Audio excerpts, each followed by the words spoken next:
In this video, I'll show you how to send a test email in Mailchimp. Once you are on your Mailchimp account, the first step is to head over to the navigation panel on the left-hand side.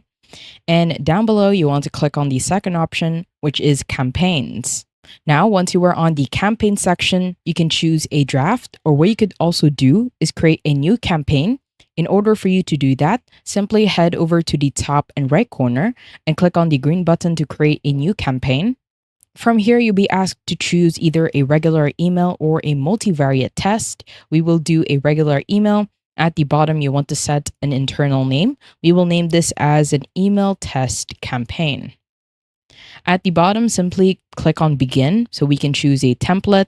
Now you'll be asked to choose a template. You either want to choose a fully designed, a basic layout, or choose a recent template that you have chosen on your previous campaigns. I want to start from scratch. So on the first tab, I will click on start from scratch. Now, once you are on your template, head over to the top and right corner and click on save and exit. Once you click on save and exit on the right-hand side, in here you will have an option to send a test email. So beside that should be the preview. On the right hand side, click on send a test email. Once you do that, a pop-up will show. From here, you want to add an email address in which you want to send a test to. I will add my email address. What you can also do is add multiple email addresses and separating them with a comma. And once you're done, head over to the bottom in the right corner and click on send test.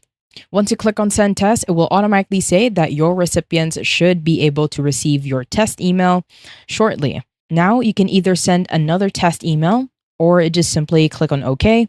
And once you're done, you can start customizing how you want your email to look like once you have received your test email. I hope you found this tutorial helpful. Please let me know if you have any other questions in the comment section below, and I will try my best to help you out.